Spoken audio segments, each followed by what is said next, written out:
Welcome to the Pure Parenthood podcast, brought to you by Purebaby. I'm your host, Tiffany Wells, and I'm the head educator here at Purebaby. Hi everyone, today we welcome Joanne Bottin, who is a child and family health educator at Karitane, to our podcast. Today we'll be discussing an important and exciting milestone for your little one, talking. Hi Joanne, thank you for joining us. Hi, thanks for having me. It's lovely to be here. Well, it's lovely to have you. So I guess the first typical question is going to be, when do babies start talking, Jo? And is there an age that's specific to when they first start to sort of form those words? Because I think that's something that everyone likes to know. It's such an exciting time to have your little one start to talk. Of course, it is really exciting. It's one of those milestones that parents really look forward to. And I guess one of the things for parents to be mindful of or be aware of is that actually the part of the communication development phase actually starts during pregnancy. So it's always a really lovely idea to start to talk to your tummy or have other people, other family members start to talk to the tummy and talk to baby in the tummy. And they start to become familiar with the sounds and the pitch and tone of different family members that they're going to be around. And this starts to build those communication pathways in the brain and starts to really build that foundation for talking as after they're born. Lovely. Yeah, so doing that as early on as possible, and it gets you into the habit as a parent, I guess, of talking to your baby, and that can be a difficult thing to do if you're not naturally a big talker. So it's a good practice period for you to start that communication process. Yeah, for sure. And so after the baby's born, they will start to make small sounds and to start to mimic some of the noises and the sounds and the facial expressions that they see and hear from a parent or from other family members in the home. And they'll do that fairly quickly. So usually by the age of about 6 weeks, you'll already start to notice that they'll be making those ooh and ah and little cooey sort of sounds that babies make that are really cute that we love to hear. And certainly one of the big things is crying, and that sort of the little whimpering crying noises that babies can make is the really early foundation of that communication. When they can't use words and formulate the things that they want to say just yet, crying is their really first form of communication to let somebody know that they want or need something from them. So it's really helpful for parents to acknowledge that when their baby is crying, to even talk to them about that. Oh, I can see that you need me. I wonder what's happening for you right now. Are you hungry? Are you tired?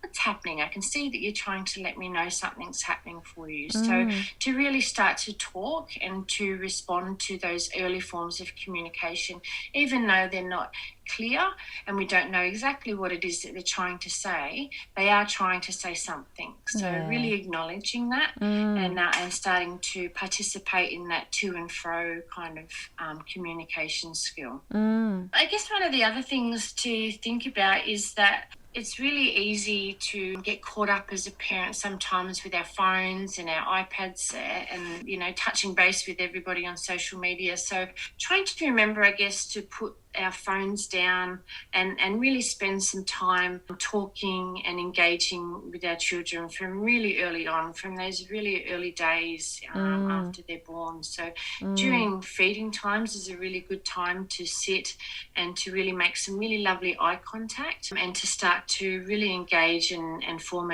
a nice attachment. And we do that by really being present in the moment and talking and letting them know what we're doing.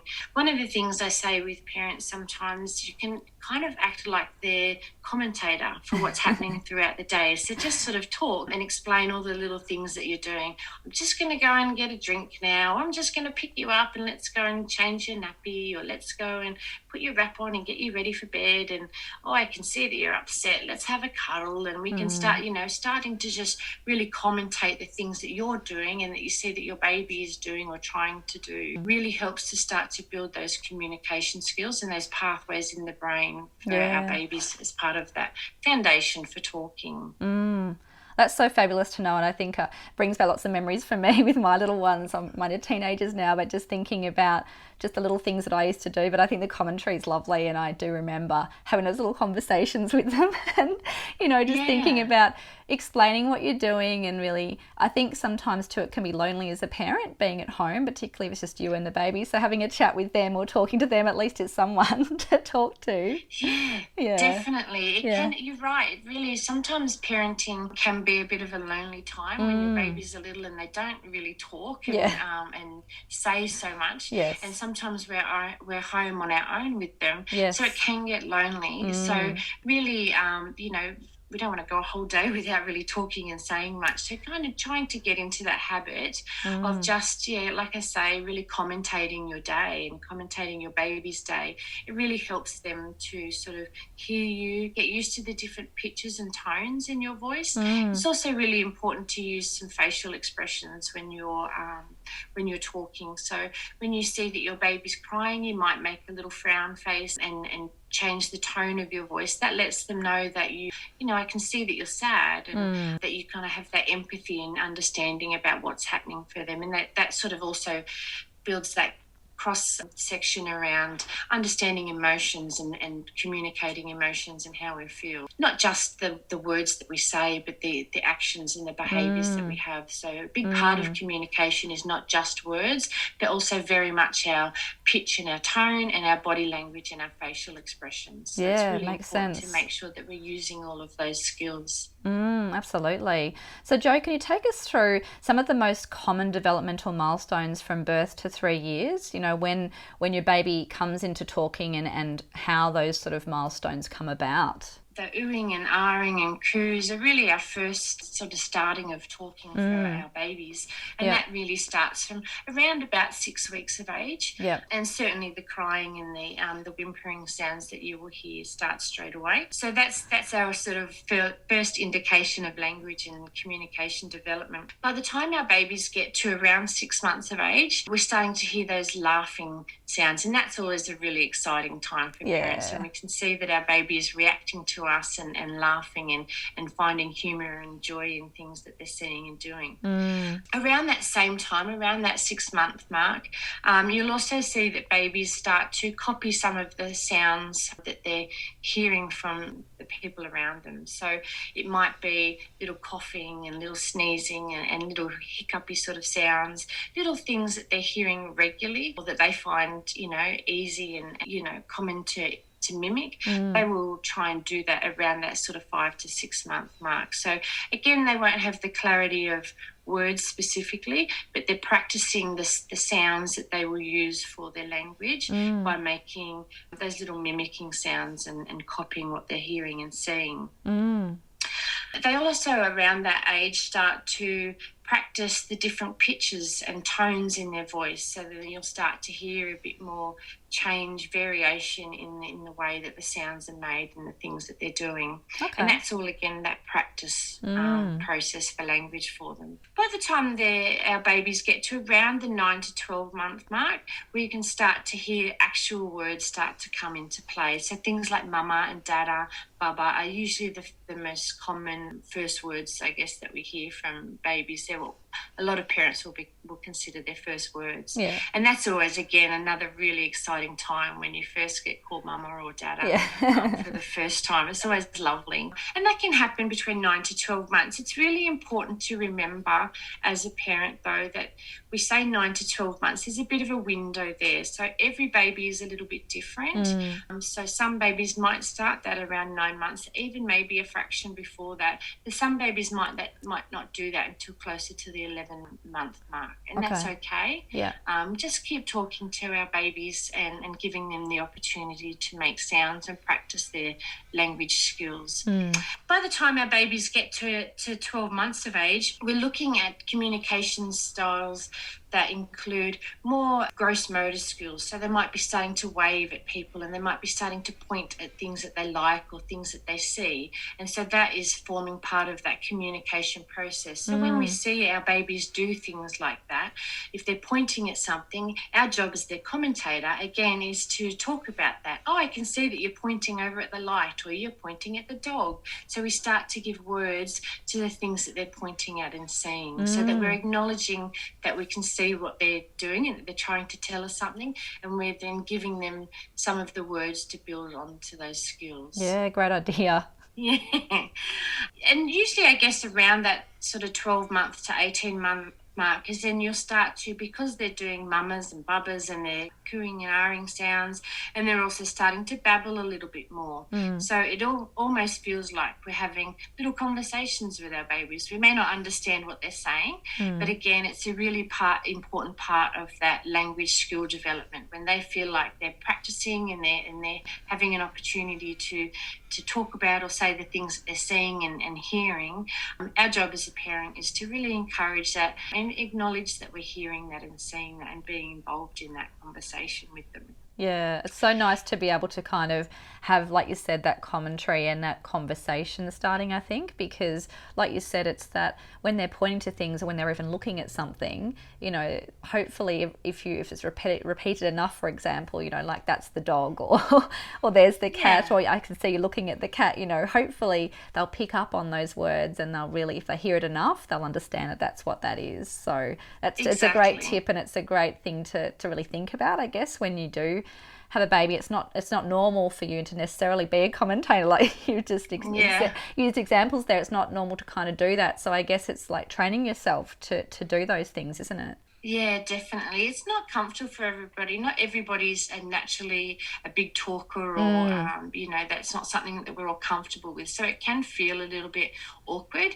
and a little bit uncomfortable. But certainly, the more you repeat words and repeat phrases, that's how our children are going to learn what things are. So if we're saying every time it's time to give them some food or a drink, if we're saying, okay, it's time for a drink now, would you like your drink now? Here's your drink. Then they're eventually going to go, oh, that's called a drink. Yeah. So then they're going to use that word when they want to, and they might start to put their hand up and just say drink. Yes. So initially, they're not going to be able to talk in sentences. It will be one-word answers, but it will be things like it'll be those repetitious words that they've been hearing. So drink and up is another one that kids will often say. You know, it's time to get up now. Let's get up off the floor, or let's get up and do this now. So up is often one, and kids, part of their development, will often put their hands up when they're, you know, wanting something or reaching for you. So when we see them do things like that, and we put the words to go, oh, you want to get up now. So then our children will start to put their hands up and also use the word up to say, this is what I want. Yes. So they're using those words repetitiously is absolutely a fantastic way to help them build those skills in language. So those words that are really common with our kids, like drink and sleep and play and dog and cat, mum, dad, you know, and people's names like Nan and Pop, or you might have a sibling, you know, they might have another child at home, so using their name frequently. They're the words that are most commonly picked up first of all with children, because they hear them so frequently. Makes sense. So absolutely. So it's really a really good opportunity, is that, like you say, that commentating, and to really be repetitious about the things that we're seeing and what we're doing. And they're the words that they're going to pick up on first. So I guess by about 18 months of age, now we're getting to the age that you would expect that they're starting to build a bit of a vocabulary, a bit of a basket full of words. So around about 18 months, you would expect that they might have a vocabulary of about up to about 10 words. And it will be those more frequent words like we were talking about. And around about the age of 2, and again, this is a little bit different for everybody, but around the age of 2, we will start to see children put some of those words together. So they might say things like up, mum, or drink, mum, or drink, dad, daddy up. So they'll start to form those first little sentences by using those frequent words and joining them together. They won't have all the joining words in between yet. They'll just know put together the words that they know. Yes. And our job as a parent then, when they're using those things, starting to build those little 2-word sentences, is to help to build on those. You want to come up to mummy now. So we start to add on those little words in between that will help to build those vocabulary and to build those bigger sentences for them. Yeah. It's really important, I guess, too, in those times, is if children make a mistake when they point to something and they call it the wrong name, or they say it, you know, they say up instead of down, or something like that, that we don't say, no, that's not right, because we don't want to, upset their confidence and sort of make them feel like they can't do it, or they're not very good at it, because we want to help build that self-esteem and that confidence in their language development. So we might just repeat what they've said, but with the correct things. So you want to get up now, instead of, if they said down and they meant to say up, you want to get up now. You want to go and do this now, or whatever. So whatever it might be. So we say what it is that we think they're trying to tell us with the correct words instead, without saying to them, actually, that was wrong. Yeah. Wrong. No one wants to hear that. We want to be really careful about building their self-esteem and that confidence, and just to continue to help them. They're still in a really, learning phase of that language development. So it's a critical time to help to keep them feeling confident and to really keep working at it and trying, plugging away at it, I guess. Yes. And I guess the thing around the age of 2 that happens as well around language is that because their vocabulary is still quite small, but they're trying so hard to really put those communication skills into practice, they get a little bit frustrated sometimes. So when they want something and they know what it is and they know what they want, but they don't have all the language skills yet and the words to be able to express that and to ask for what they want. So that's when sometimes we start to see some behavioural things around that. So we might see some hitting or some little throwing ourselves on the floor and little tantrums and yelling, those sort of throwing toys, that sort of stuff, when they get frustrated because they know what they want, but they just don't quite have the skills yet to be able to really express what it is they're after. So that can be a really difficult and challenging time for parents as well when we start to see it around that too. Some of those behavioural skills that come along with that not quite ready, language development just yet. Yeah, absolutely. Then by the time we get to the age of 3, so 2 is a really big period of bringing a lot of those language skills together. They're starting to build those sentences and build their words, basket up the amount of things that they can say. So by the age of 3, they've had a lot more practice now at saying those words, and so there should be some more clarity around the things that they're saying. So when they're in that sort of 18 months, 2 years, 2.5 years, some of the words they say as parents we often understand, but maybe people around us can't quite understand what it is they're saying. They're not used to the way in which they pronounce things, and they sound adorable. The cute little words that they say around that age is awesome. And a lot of fun. But definitely by about the age of 3, you'll hear some more clarity and some more clear words and a lot more understandable words for people to hear. Lovely. I've got little nieces and things, so I'm around them a bit, so I do all those little words are coming up now, and it's so lovely to be reminded of those, like you said, those little words that they say that they're trying to say something, and it's kind of sometimes you can make out what it is and sometimes you can't, so you need to ask them, ask their mum and dad, or you need to sort of ask them to repeat the word again, or say, do you mean this, or were you pointing at this and did you mean this one, or whatever. So it can be tricky, but it's just such an adorable time, and brings back lots of memories for me with my kids and the different words that they used to say for different things, and it's absolutely gorgeous, and it's such a special time. It is. It's definitely a really fun time. Challenging as well for parents at times, but a lot of fun to hear there's different things. So there's a lot of babbling around those words as they're trying to form proper sentences. So sometimes as a parent or as an auntie, we're often listening to a sentence from a child, and we're just trying to grab onto one or two words and try and make sense of what it is you're trying to tell me. It's absolutely gorgeous, and the way that they look at you as if you should understand what I'm trying to say to you as well. And you can see that frustration sometimes, but also when you do understand them, that little joy in their face, like they understood what I was saying. So that's really special as well. It's wonderful for children when, like you say, they have that somebody heard me and understood what I say. It's a really wonderful, joyous feeling, and really helps to build that confidence and that self-esteem, so then they will keep trying and keep moving towards that. Absolutely. What are the types of things that parents can do to enable talking with their little one? I mean, you've been through a lot now, but are there specific things that you would talk to someone about or give suggestions on when it comes to, you know, how can we get our little ones talking early on, or how can we best enable talking with our baby or our child? So one of the skills that we can use as a parent is reading, is one of the, I guess, the more common practices that we would recommend. Yes. So as I said earlier, commentating is one of the things, so always talking to our kids, but reading to them as well. So books are a really wonderful way for kids to develop their language skills and their words, their vocabulary.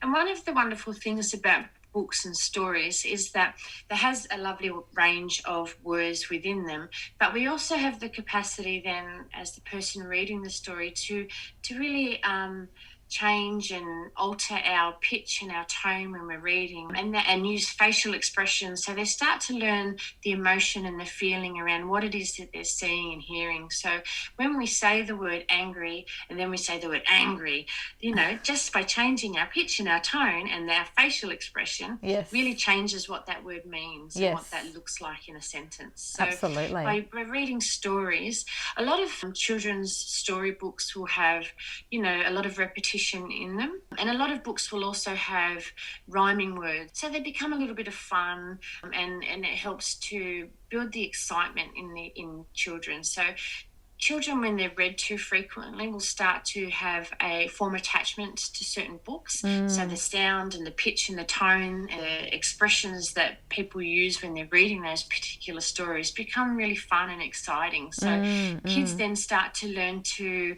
you know, think about what's actually happening in a story. They start to build their imagination skills, which helps then further develop those language skills. It also helps them to have some anticipation skills about what's coming next on the page, what's going to happen next in the story. So they start to think about, their little brains start to think and about what's going to happen, and what tone and what excitement and what feeling is going to come with that next page or that next line in the story. So, yes, you know, and the wonderful thing about books is that, you know, there's all the pictures that come along, you know, with the words, so they can start to really visualize what it is that they're hearing from a parent. So books is a really wonderful way to help to build the language skills. When it comes to teaching methods and things that you would potentially encourage people to work with at home with their children as they do get a bit older, I know you've mentioned reading. Are there any other tools that you potentially would encourage people to engage with?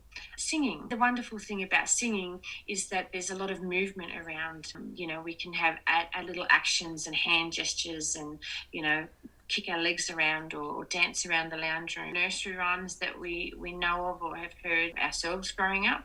And that's sometimes a lovely thing just to be able to pass down to our children from our own parents, is that, you know, this is something that my mum used to sing to me or my grandparents used to sing to me, and now I'm going to sing that to you. And it you know, comes a bit of a generational hand-me-down sort of thing, which is always lovely.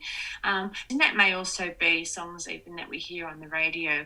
Obviously, we'd like to be careful about the kind of songs that we're playing on the radio in front of our children. Yes. The content and the wording in them, certainly. Yes, but, yes. you know, certainly there are certain songs that we hear on the radio, nursery rhymes and things. So that becomes a really exciting way and a fun way for small children to learn words, because they get to dance around and skip and jump and be kind of boisterous and fun, and at the same time learning some new words and some language skills as well. Yeah, yes. And a lot of people give their children screens to work from. Is that something that you would encourage, and how much screen time and that sort of thing when it comes to that would you typically recommend? Because I think that's a big one these days. Yeah, it is. And it's difficult for parents, I guess, you know, where our lives are really busy. So screens can be a really helpful tool for parents at times. But the recommendation is actually that children under the age of 2 have really minimal, if any, screen time at all. So the best way for language skill development is actually engaging with other people. So putting down those screens as much as possible and really engaging and being involved in, you know, sitting down on the floor and playing, or going outside and kicking a ball around, or it might just be going and looking and talking about the flowers that you see, or the grass or the birds or things like that. So again, it's that real commentary, putting putting away the screens as much as possible. And realistically, I understand that that's, it's hard for parents to live completely screen-free. So what I'm saying is, I guess, to just minimise that as much as possible. Your kids are going to learn most from you and from people around them rather than from what they're seeing on the screen. Yeah. So the language skills are best developed with that real face-to-face interaction. Yeah. Well, that's always good to kind of get a handle on, I think, too, and just keep in mind, like, it can be tricky to find the time or change habits if you're used to being on screens, or it's something that they're going to have to do, for example, when they start to go into a learning environment at, whether it be a preschool or a school, because obviously that's going to be a huge part of the future, and it is already. Definitely. So I guess it's just finding that balance, isn't it? Absolutely. The balance is the part. So I guess, using screen time, if kids are on screens all the time, then it's so normal for them that it's not exciting. It's not that helpful a distraction tool for parents in the end if kids are on them all the time anyway. So, it might be that, if you've got to go and hang a load of washing out, rather than going, here, watch the telly or play on the iPad while I go and do that, take them outside with you, or get them to help pass you the pegs, or they can run and kick a ball around while you hang the washing on the line, and you talk about them just hanging up the clothes, they're a bit wet, put them in the washing, and again you're commentating what you're doing. I can see you kicking the ball, you're doing such a great job, that. So because the important part of that also is that when we're involving them in the tasks that we're doing and we're watching the tasks that they are doing and commentating them, it gives them the confidence to continue to do those things. So, and to, if we kind of say if they're kicking a ball around and we're busy doing our own jobs and not sort of engaging with what we're seeing with them, then it kind of loses any kind of meaning and purpose for them. So, really kind of letting them know that we see them. Kids want us. As parents, we're the most important person for them. So giving them some attention in little bits throughout the day helps to take away those big attention-seeking behaviours that they might see, at other times, those big behaviours. So really letting them know that we're seeing what they're doing. So I can see you kicking a ball around, you're doing such a great job, helps them go, okay, they see me, I'm okay, we're all still still aware that I'm here, and they can see what I'm doing, and I'm doing a great job because they said I did a good job, and that builds their confidence, lets them know that we're still together and I'm okay and I'm safe, and so then they're more likely to keep doing what they're doing rather than come back and go, hang on, but you haven't engaged with me for a while. Yes. And then you start to get some of those attention-seeking behaviours. So yeah, that makes perfect sense. Yeah. And also, really talking around emotions is a really important part of language development. So when we see kids are getting frustrated or getting angry about something, or they're upset about something, it's okay to talk about that, to say, I can see that you're getting angry, and that's okay. You're allowed to be angry. We're all allowed to feel out whatever we feel. We can't control how somebody else feels, but acknowledging that is really important. So I can see that you're getting really angry, and that's okay, but it's not okay to hit somebody when you get angry. Or it's like, when we're feeling angry, how about we try and do this when we're feeling that way? So we kind of give them some words to describe what it is that they're feeling. They start to understand that when I feel like that, that's the word, that's the emotion around that. And we're also teaching them the skills to sort of deal with that. That helps them become comfortable with letting our parents know what emotion they're feeling. And that really helps right through to, those teen years when a teenager has grown up talking to parents around feelings and being comfortable and open around emotions. Then when they're feeling sad or something's happened to them as they grow older, they're more comfortable and likely to come and use those words and say, actually, this is how I'm feeling and this is what's happening for me. So that starts building those foundations for that language around how we're feeling, what's happening for us, starts in those really early couple of years. So really talking about what it is in those emotions that we're seeing with our children helps to build that emotional vocabulary as well. Yeah, that makes perfect sense. And like you said, if you can get in early and start those really good patterns of communication and letting them know about how to express their feelings, as you said, I think it is vital. And I guess I've got teens, so I know how important it is as they get older in knowing how to communicate. So I think there's some fantastic tips. So what would be those top things to kind of focus on when your little one starts to talk? Yeah, so I guess, again, start talking to your baby while you're still pregnant. Start trying to practice using those words and being their commentator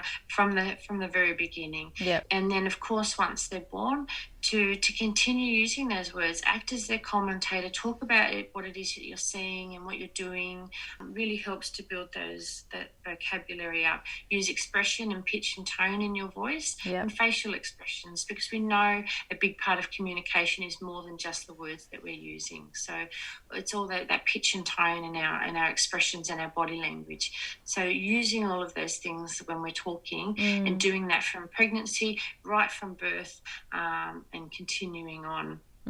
Reading to our children, we can start doing that from when they're babies, getting into that routine of at that pre-bedtime routine is reading a little story to them or sing a little nursery rhyme to them before putting them into bed. That becomes part of that bedtime routine, and that sets them up, as they get older and don't have so many sleeps during the day, to know night and day is when they have their story time and they have their nursery rhymes and things, before bed. That kind of sets the tone for doing that as well. So repeating words, having those words that they hear frequently, they're the things that they're words that they're going to start to use, and repeating those back. So, if they say, "Mummy, drink," "You like a drink from Mummy, would you?" "Okay, let's go and get a drink then." So we're acknowledging that we've heard what they've said, and we're giving them some other words to fill that sentence, and so they can start to build the skills to add some more words into their vocabulary. Yeah. Well, thank you so much for joining us today. It's been so helpful and so informative, and I think it's really interesting and valuable to hear all this, particularly for new parents, because it can be a challenging time, but it's such an exciting time to have your little one start talking. So thanks again for joining us today. No worries. Thank you so much for having me. Well, it's been really great. So for anyone who'd like to learn more about when your baby first starts to talk, and some really great researched, up-to-date information about other parenting and baby-related topics, you can head to www.karitane.com.au, follow them on their socials, or you can call the Karitane Care Line on 1300 227 464. Thank you so much for taking the time to tune in today. I hope you found this helpful. Don't forget to subscribe and tell your friends about this podcast, and if you'd like listening, please leave us a review. See you next time.